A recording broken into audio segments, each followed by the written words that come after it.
You're listening to a sermon from Grace Church, located in Frisco, Texas. Get to know Grace Church better by visiting our website at www.gracechurchfrisco.org. Today's speaker is Pastor Craig Cabanis. If we've not met before, my name's Craig. I'm one of the pastors here, and I just want to say welcome. It's really great to have you with us today. Thanks for coming and worshiping with us and joining us today. And we're in a new series. We kind of teach through books of the Bible, generally, and we're in the book of Ecclesiastes. This is only the third week, so you haven't missed much. Let me back up on that. I don't always say go back and listen to what you missed, but I am going to say that this time. Because the first two messages on Ecclesiastes, we tried to give some explanation to what the book is about and give you some handles. Because if you are unfamiliar with the Bible or unfamiliar with this book, wisdom literature, it reads different, it functions differently than other books of the Bible. On the surface, a lot of it's depressing. So when you read it, if you don't know kind of what's the purpose and what's the author trying to accomplish, sometimes it can be a little bit difficult to trace the book. So let me give you like the 60-second view of what we've already talked about in the first two, and then we'll jump into this third one. So the book is written by a guy named Ecclesiastes, and in the English Bible, in verse 1 of Ecclesiastes 1, it calls him the preacher. He calls himself the preacher. That's one way to translate the word Ecclesiastes. Sometimes he's called the teacher. He's also the king. So he's king in Jerusalem. And especially with the passage we're going to look at today, his life very much maps on to the life of Solomon, David's son. And so it's kind of his story. And he starts off really with a jolt, saying the first verse really after the introduction is vanity of vanities, all is vanity. And this word vanity it's a metaphor. The word is actually breath. That's the literal word. So the ESV has translated vanity.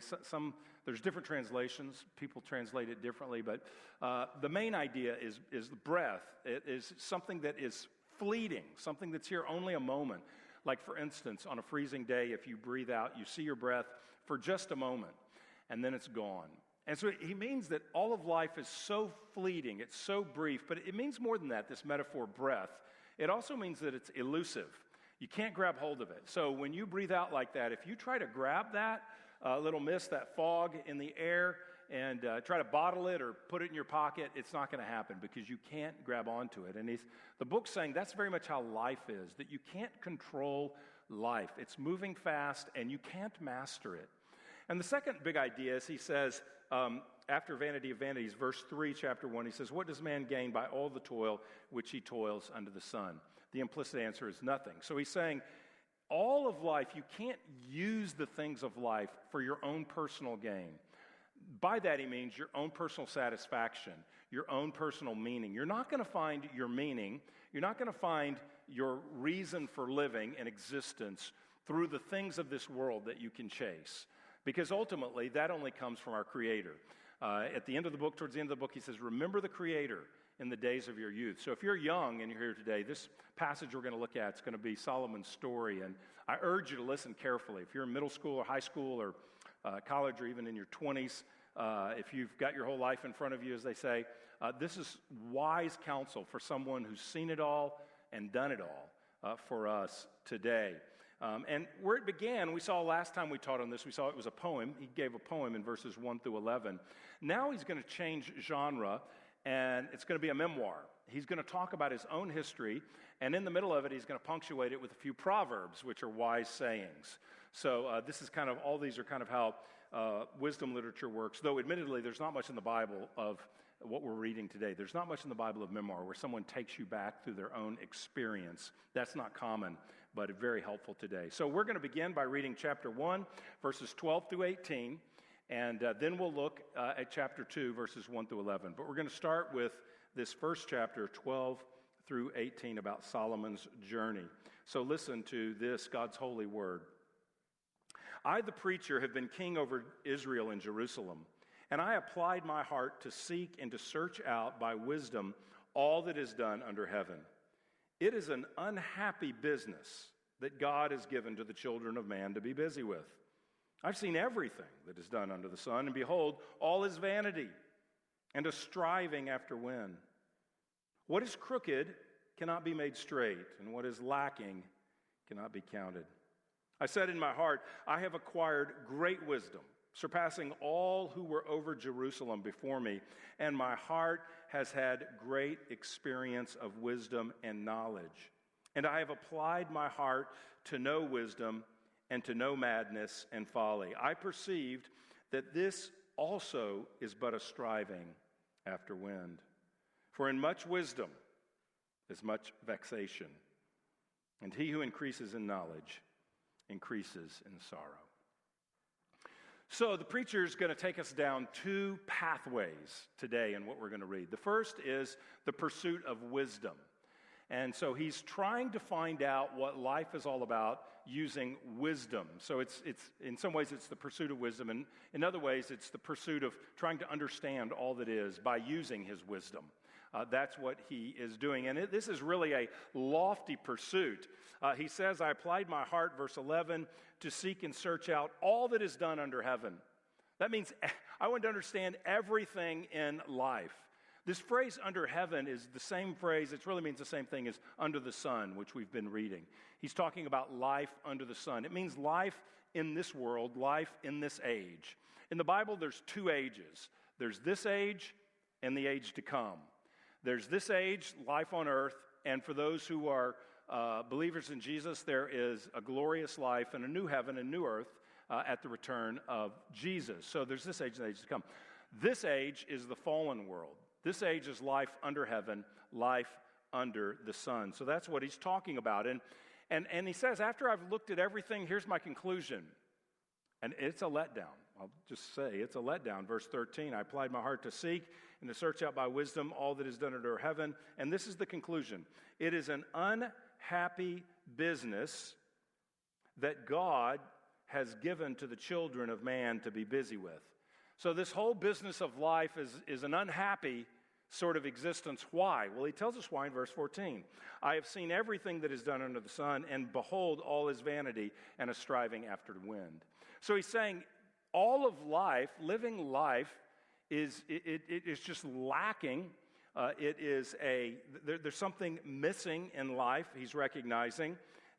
It's an unhappy business. And the reason it's an unhappy business is because it is like vanity. It is like striving after wind. Vanity is that breath word again. So he's saying it's fleeting. It's passing so fast, and I can't corral it. I can't manage and control and sort of own life. I can't be the captain of my own destiny, my own fate. I can't master life. And so this is an unhappy business. And it's like striving after wind, he says. That's an interesting phrase. We don't use that phrase. It could be translated shepherding the wind as well, but we don't use striving after wind or shepherding wind. The phrase we would use that we'd be familiar, that means the same thing, is it's like herding cats. That's shepherding the wind.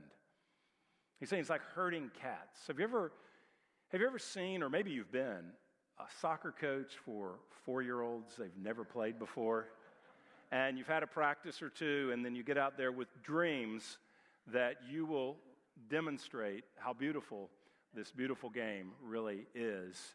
And as soon as the whistle blows, it's chaos. And no matter what you do and how much you cheer, you cannot bring order to this mess. And he's saying that's what life is like. It's like shepherding the wind. It's like coaching 4-year-olds in the game of soccer. You can't manage it. You can't control it. It's futile. It's futile to try to own it, is what he says. And he describes his findings with a proverb. Look at verse 15. What is crooked cannot be made straight, and what is lacking cannot be counted. It's an unhappy business, he says, life, because what is crooked cannot be made straight. Now, he doesn't mean crooked in the sense of immoral or something like that, corrupt. That's not what he means. He literally means crooked. So again, this is a proverb, but it's a proverb that functions as a metaphor. He's saying there is stuff in life that is bent, and you cannot straighten it out. There's just stuff in life that is bent. When he looked around and examined all of life, he said, this is unhappy because there are things out of your control that you cannot fix. And this resonates with us. We all know this. in some way, don't we? Maybe you're here today and you have a health condition and you've sought diagnosis and you can't get one and you can get no relief. There seems to be no cure for what you're enduring. Life feels bent in those moments. Maybe you have a relationship challenge. You've got a problem in a relationship, and you know what you've come to learn is that no matter what I do, I cannot fix another person. That's when life seems like an unhappy business, a striving after wind. I can't manage, I can't control, I can't fix it, it's bent. Maybe you have been unable to find a spouse. Maybe you've bounced job to job, you're trained, you have experience, but you can't find it. You can't find what it feels like. You hear people talking about, this is what I was made to do, and you go, I can't find that. I just don't feel any sense of real fulfillment in my job. Maybe your children are not doing what you desire them to do. They could be 2 years old, they could be 20 years old, doesn't matter, but you realize that I can't, that's bent. I can't change another person's heart. Maybe someone you love dies prematurely. Boy, that's where we find that life is bent. You can't bring them back. Perhaps you didn't know how short the time really was. We look around the world in your life, certainly in the headlines in our country, and we look at what's happening all over the world, and we say there's so much suffering in the world. There's so much injustice in various places, and this is just a clear sign that life is bent and cannot be made straight by human wisdom, by human solutions. We cannot fix it. He goes on beyond that, and he says not only is it bent, but he says what is lacking cannot be counted. There are deficits in life, he's saying, that it just doesn't all add up. Life is sort of like an account that cannot be balanced. Life doesn't add up. I applied my wisdom and looked around, but it does not add up. Solomon says, even when I applied wisdom, I could not figure it out. It left me unsatisfied. And that's why it's an unhappy business that we have. We can't control this fleeting, elusive life. Daniel Tammet is a man who about 19 years ago set the record, the European record, for reciting pie from memory. Not like apple, strawberry, chocolate. I need to explain that for people like myself. Pi is a mathematical constant that I need to read my notes what it actually is. It's the ratio of a circle's circumference to its diameter. Okay, that's pi. I can give you 3 digits, 3.14. That's what I know of pi. It's 3.14. It's as far as I can go, but it's this streaming line of digits is pi. And so Tammet was able to recite from memory 22,504 digits. It took him 5 hours and 9 minutes. Now, if you can believe this record has actually been, I don't know about in Europe, in Asia, it's been shattered now. They're well beyond that.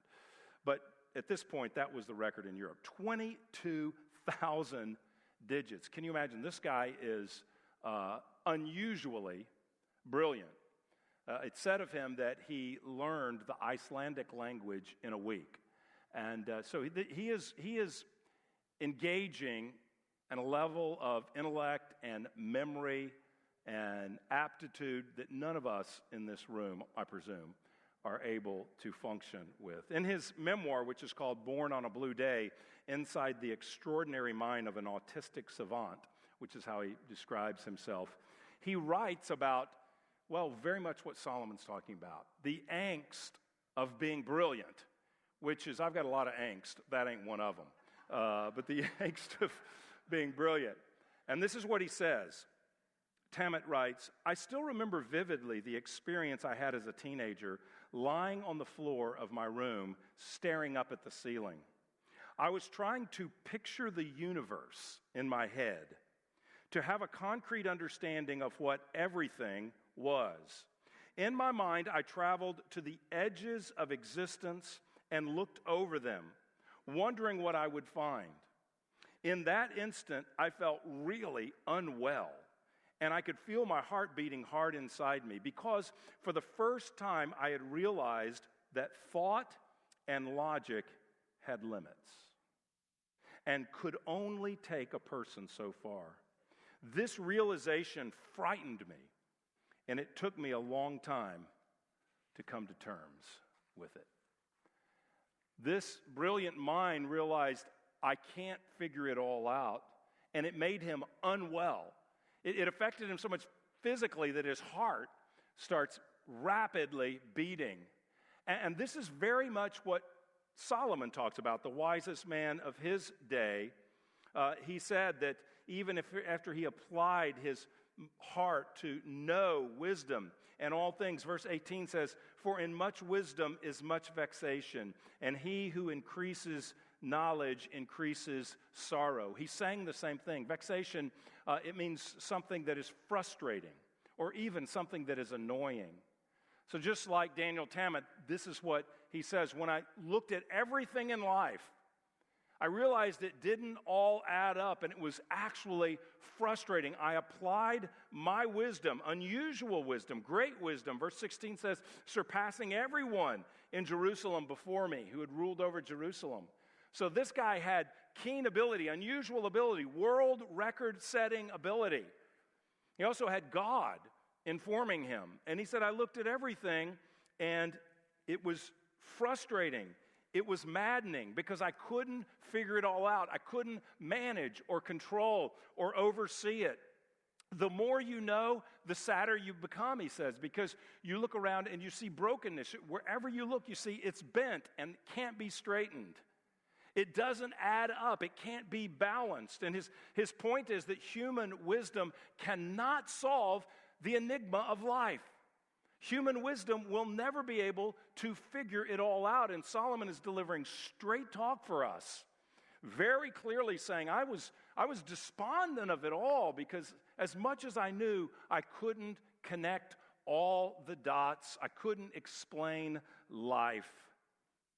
And so I was vexed by the whole thing. The pursuit of wisdom didn't solve what he was looking for. His next pathway is the pursuit of pleasure, and we find that in verses 1 through 11 of chapter 2. I said in my heart, come now, I will test you with pleasure. Enjoy yourself, but behold, this also was vanity. I said of laughter, it is mad, and of pleasure, what is it?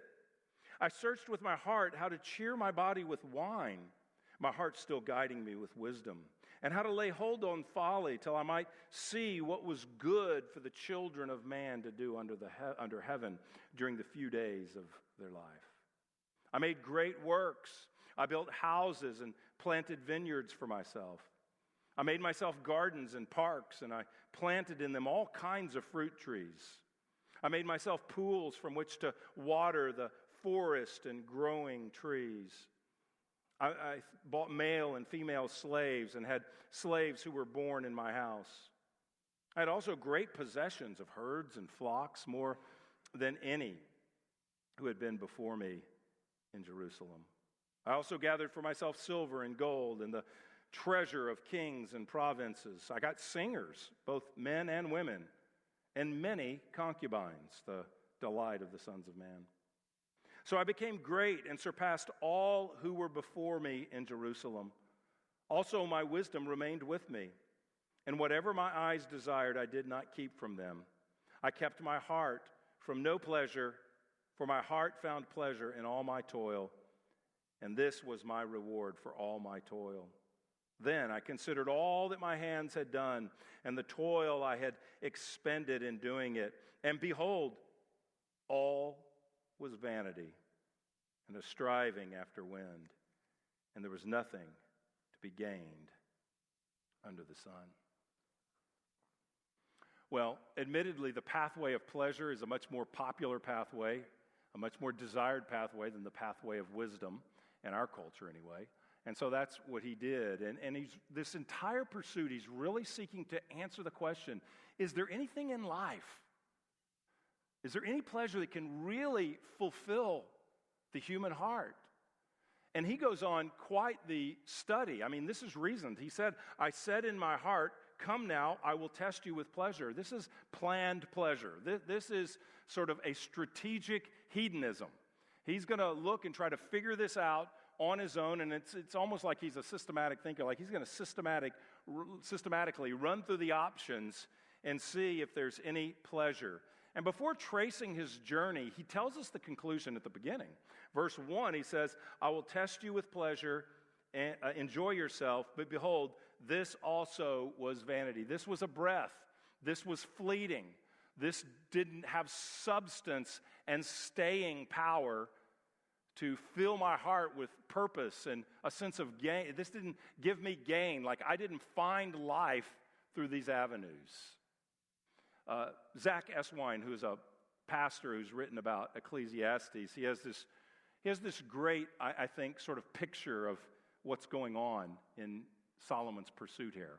He says, imagine you've got a closet and it's filled with old games, like the old traditional board games. Monopoly's in there, and you got Scrabble, you got Sorry, you got Trouble with a little bubble pop-o-matic thing there to get the dice going. You've got Clue, you've got Candyland, got all the games, the amusements of life are in this closet. And you go into the closet and there's 9 different games in there, and they're all a little worn and tattered. It's clear that people have used them before. And you pull them out, and you play them one by one, hoping that each game will give some sense of life to you. And he says, right here we have essentially the 9 games of life. Oh, you might be able to add another 1 or 2. You might be able to combine a couple of these. But he says, basically, there's 9 pleasure pursuits. And here they are, the 9 pleasure pursuits. He said, you've got laughter, you've got alcohol, you've got property, you've got nature, money and possessions, art, sex, achievement, and work. These are the 9 general life pursuits that generation after generation people pursue looking for life. And we're just going to walk through these briefly. Because Solomon, surprisingly, Ecclesiastes is a book of joy. We'll see that in a few chapters. But he's got to undermine all false pathways so that we see the one true pathway to life and genuine pleasure. So he starts with laughter. Verse 2, he's going to pursue comedy. I said of laughter, it is mad, and of pleasure, what use is it? But he gave himself to laughter. Now, laughter is a gift. Actually, every one of these, when used in a proper way, the Bible would say they're all can be gifts of God. And laughter is a gift. I love to laugh. God is not anti-laughter. God created laughter. But the reality is that if you seek to pursue laughter, pursue comedy, to sort of fill your heart, sometimes it's just an attempt, an escape, an attempt to sort of cover over the gaping hole of our souls, which realize that life is fleeting. And our time is running out, all of us.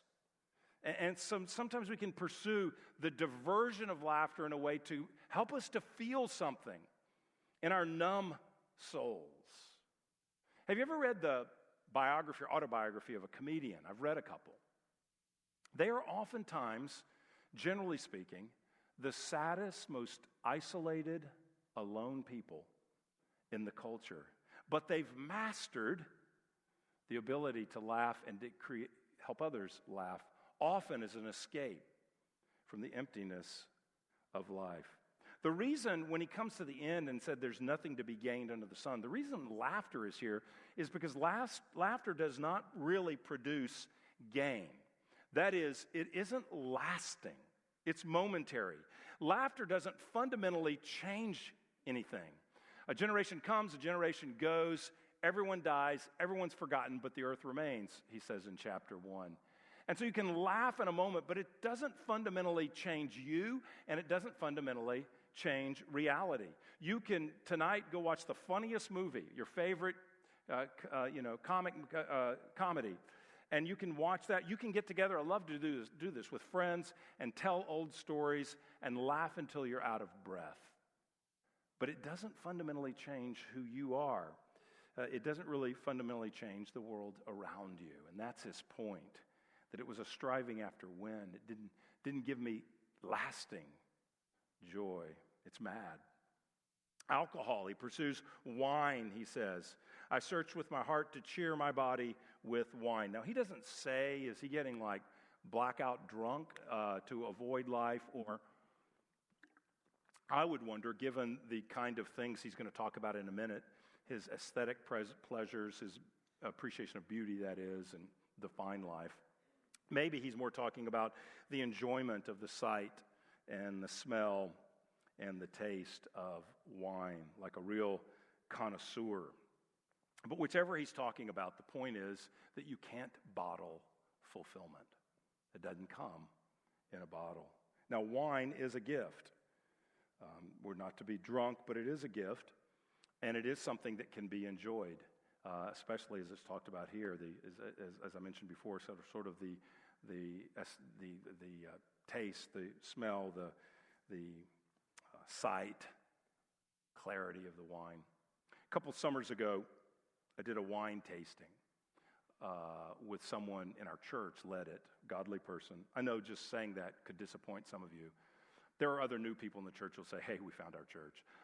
So I'm going to alienate a few, and I'm going to be best friends with a few. I didn't get drunk. I did a wine tasting, okay? So I just be clear about that. I'm not advocating you do the same, but I did that. And so you know how you're supposed to, you get trained to like, stick your nose in the glass, sort of like experience the bouquet, I think it's called. And sort of like, we're all supposed to write down what we were smelling. And like the smart people, like the sophisticated wine people, they're saying, well, it's kind of earthy. I think there's a touch of pine, I'm getting a touch of pine there. And I think there's some jasmine, or maybe there's some elderberry. That's amazing. And I think, underneath it all is, I'm sensing breath of a unicorn. I mean, it's in there, And so we're all supposed to tell, and I smell this wine, and I gave an honest answer. I said, it smells like Band-Aids. And because Band-Aids have a unique smell. You go home and open one up, and it's got that rubbery, plasticky kind of smell. If you don't remember it, go. And that's what this wine smelled like. But that was like my peak of culture. I realized at that moment, I will never be a wine connoisseur. Like, give that guy a juice box and send him home, that's... So, many sophisticated palates can appreciate wine, and perhaps that's what he's doing. The Bible says that wine is a gift, but the Bible gives a lot of warnings about wine. Here's one of them. Proverbs 20. Wine is a mocker, strong drink a brawler, and whoever is led astray by it is not wise. The point is that wine can be experienced as a gift from God, or wine can lead astray. And that's why he's saying here that ultimately the pursuit of wine was being led astray. That wasn't the path to life. He says that, that he wanted to pursue wisdom and understand folly. Verse 3, he says, he wanted to understand so he might see what was good for the children of man to do under heaven during the few days of their life. So he's saying, I drank, and he said, I had my wisdom with me. I drank, but I did that during the few days of my life. Because when wine is used to smooth over the rough patches of life, or to escape from the reality that we are all facing impending death, that life is slipping between our fingers, that we can't grasp it, and Ecclesiastes ends by saying, here's the end of the matter. You will stand before God in judgment and give an account for your life. So rather than view God and where we're headed, we can seek to anesthetize ourselves through escape, like laughter or wine. They are gifts that can be appreciated, but they're not to be used to find life. He next says, I had great works. Verse 4, I made great works. I built houses and planted vineyards for myself. So he's saying here, I had property. I didn't know another way to say that. I had property. I had this estate. So I built a beautiful estate. Cover of Architectural Digest. Estates plural. I had houses. They were decorated with the finest furnishings, the finest artwork in the world, because he is the king, one of the wealthiest men on the planet, smartest man on the planet, one of the billionaires that we look around today and see their lives. That was him. And he said, so I had that, and I built gardens for myself as well. He's pursuing pleasure through the place he lives, a property that is lush and extravagant. And what's key in this, it starts here and it goes through the rest of the things he mentions. They're for him. Verse 6, I made great works, I built houses and planted vineyards for myself. He's looking to leverage this amazing home, this incredible design. Maybe he designed it. We're created in the image of God. We design. That's a beautiful thing. That's a gift. But he cherished this design. He cherished his vineyards. He enjoyed all that he had. They were for himself. And so there's nothing wrong with a beautiful home. There's nothing wrong with nice, pleasant decor. The problem is that we look for our meaning, our purpose. We actually set people's value and worth on the place that they live. And what Solomon's teaching here is you will never find home in a great house or a delightful piece of property, because your heart only finds home in its creator. Your heart only finds home in God. So you can't build a home on this earth that's going to ultimately satisfy your aesthetic pleasures of the beauty of the home, your comfort, your safety, your security, your vineyards, which are producing your wine, which isn't working to fix your life. But your vineyards, you're not going to be able to have all that to fix your life. That only comes from God. Next, he pursues nature. Verses 5 and 6, I made myself gardens and parks, planted them with fruit trees. I made pools from which to water the forest of the fruit trees. Do you see that? I made myself gardens. These aren't public gardens to serve others. I made myself pools and fruit trees for myself. It's delightful. He's got this delightful, beautiful, sounds like he's trying to recreate Eden almost. He's got this beautiful place. He indulges himself in the refreshing outdoors. Listen, the outdoors is a gift. It's a gift to be outdoors. It's a gift to experience mountains and oceans and to see something like the Grand Canyon. These are gifts from the Lord. But the point of those is not for me to be satisfied in the gardens or the mountain or whatever that I have created in my own estate. The goal is to direct me to God. The creation declares the glory of God. But he's taking nature, which is a gift, and sort of trying to hem it in on his property to fulfill himself. And you cannot find an outdoor adventure, a wilderness adventure, a hiking or sightseeing or whatever you like to do in nature. It will never be it, because it points to the one who rules over all. Can never be satisfied ultimately in that. Next, money and possessions. Verse 7, I bought male and female slaves. Someone had to take care of all this stuff, so he owned people. I had great possessions of herds and flocks, more than anyone who had been before me. I was wiser than anyone. I had more possessions than anyone before me. I also gathered for myself silver and gold, verse 8, and the treasure of kings and provinces. So I had more flocks and herds, more possessions than anyone. I had silver and gold. Some of it came from kings that paid tribute. Some of it came from provinces. That means taxation.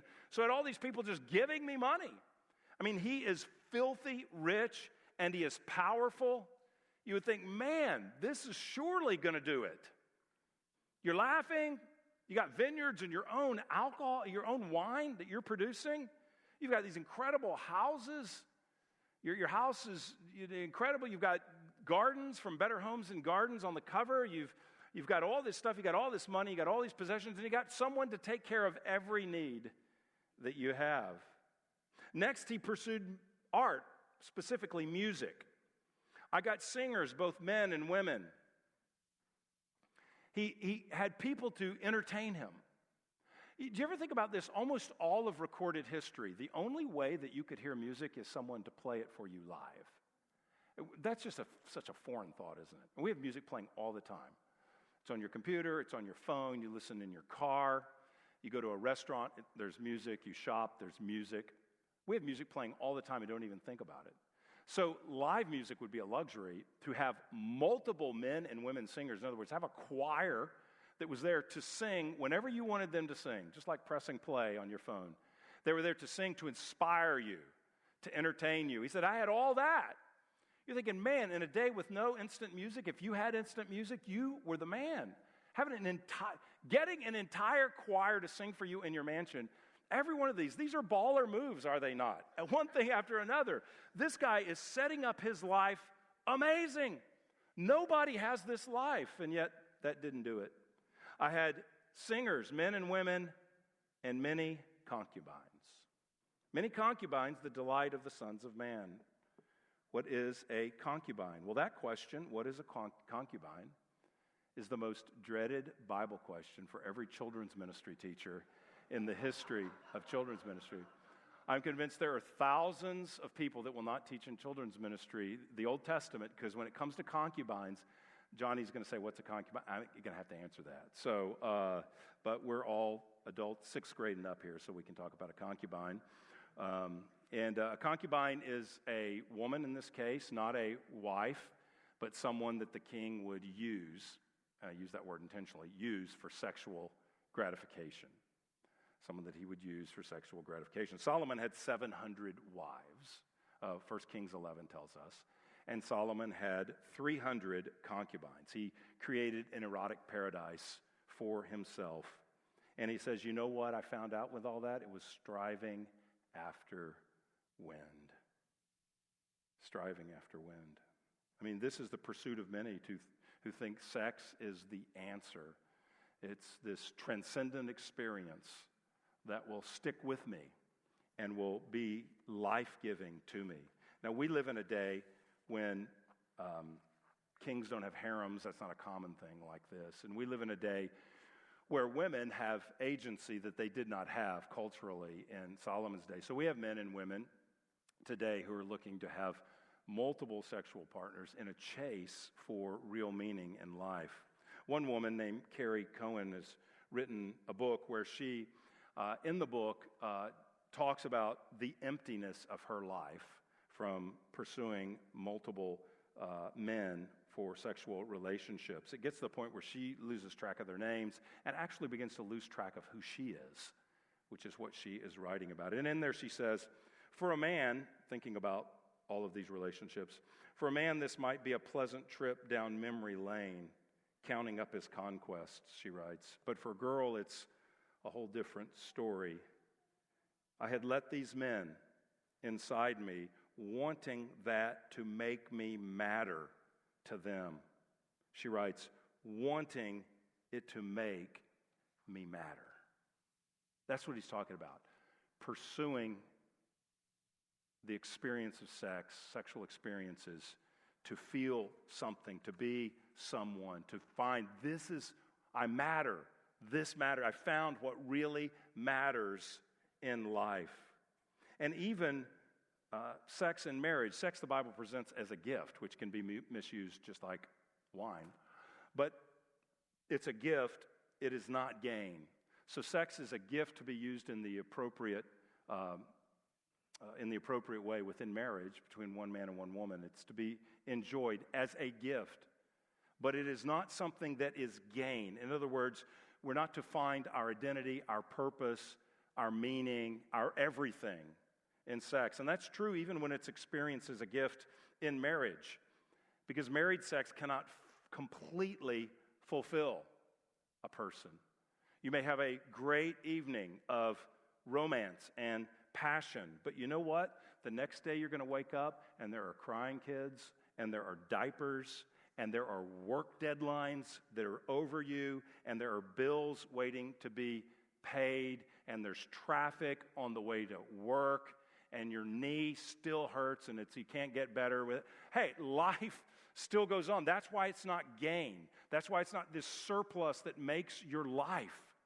It's a beautiful gift. Sex is a beautiful gift, but a terrible God. And to worship at it will leave you empty. The last two on here are achievement, verse 9. So I became great and surpassed all who were before me in Jerusalem. Okay? I was the greatest. I did more than anyone. I achieved more than anyone. That should be enough. but it wasn't. Also, he looked at his work, verse 11. Many of us try to find life in our work. Then I considered all that my hands had done, verse 11, and the toil I expended in doing it, and behold, all was vanity and striving after wind, and there was nothing to be gained under the sun. He said, I look at my life work, all that I've accomplished, and he accomplished a ton. Built the temple for the Lord in Jerusalem. He accomplished a lot for the glory of God. That was wonderful. But he said, I look at all this stuff I did for myself, and he says, behold, it was vanity. It was elusive. I'm not taking it with me. It was temporary. These things don't give me meaning. Why? Why do these 9 pleasures ultimately not give meaning? The reason is because the pleasures of life are not meant to be leveraged for my satisfaction, but they're to be received as a gift. These are not things we attain or we achieve or we do or we experience for myself, as he said, but rather a gift. All pleasure is to point us to God. They are gifts. Pleasure is a gift of God. Life is to be stewarded as a gift from God, lived for his glory.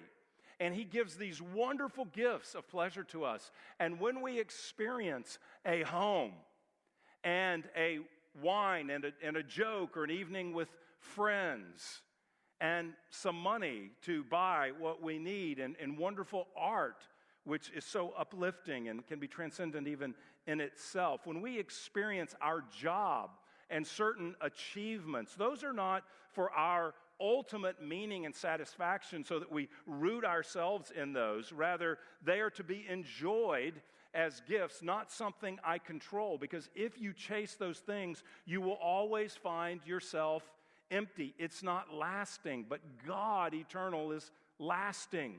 Solomon's life is the picture of sort of hedonistic and material excess. And the truth is, when we read his account, we don't pity him. If we're honest, some of us envy him.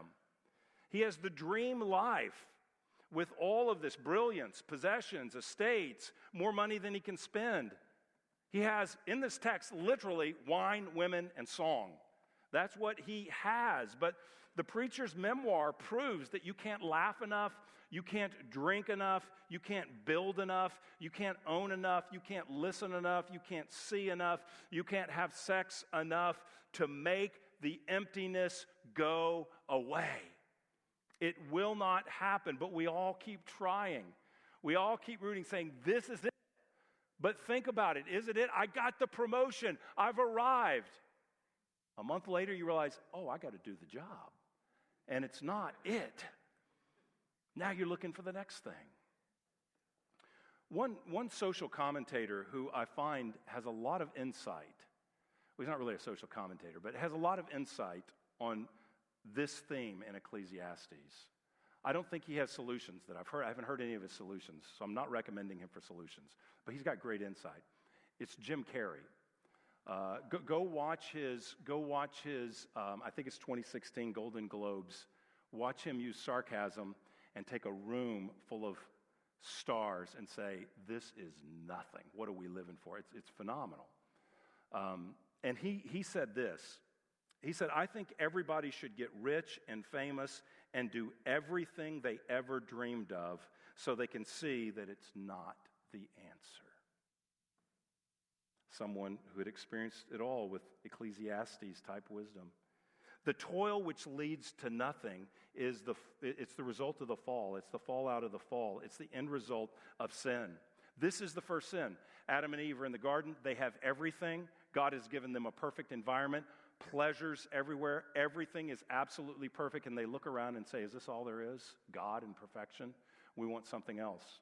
We don't want to submit to God and receive his gifts. We want instead to set our own right and wrong. We want to be God. And we want to use the gifts for ourselves. Not to submit to God and receive gifts to be used for him and his glory, but to use them for ourselves. And since that time, we have all been born with that drive. This sin breaks our relationship, our fellowship with God, so that rather than finding meaning in God, in all of life, Meaning in all of life, sin comes in and it squeezes the meaning out of everything in life and takes the gifts of life and makes them gods, makes them pursuits to chase and to find our lives in. And it's just emptying. And every time we get that emptying feeling that there's got to be something more, there's not enough. I've had these 9 and another 9, whatever you want to come up with. I've had all those and I still feel empty. That emptiness is to point us back to God, saying you're on the wrong path. You're on a path that is not delivering, cannot deliver what you are looking for. And God provides a way back to the right path. We're on the wrong path by nature. The right path is Jesus, who is the path.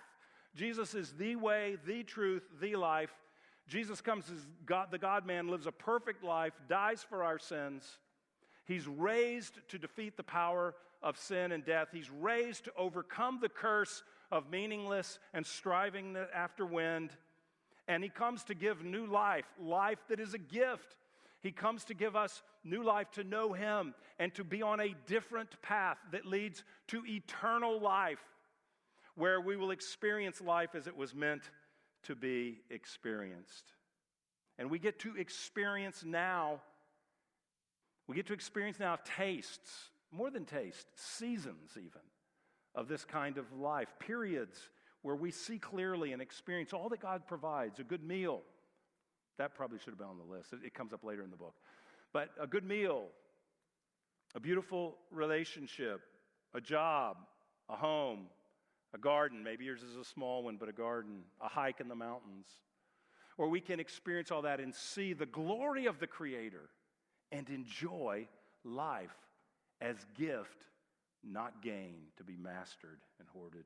Here's a verse that talks about this, Psalm 16:11. God is for pleasure. This is what Psalm 16:11 says.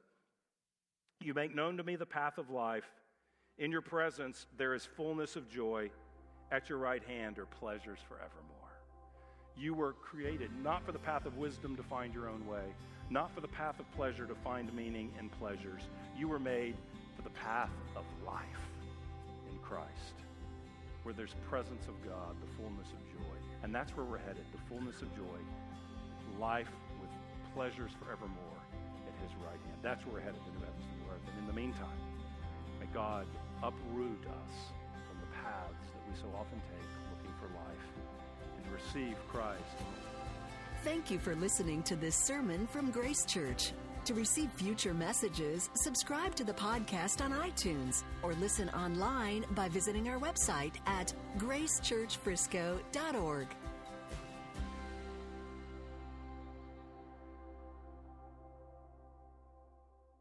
Life in him, life as gift.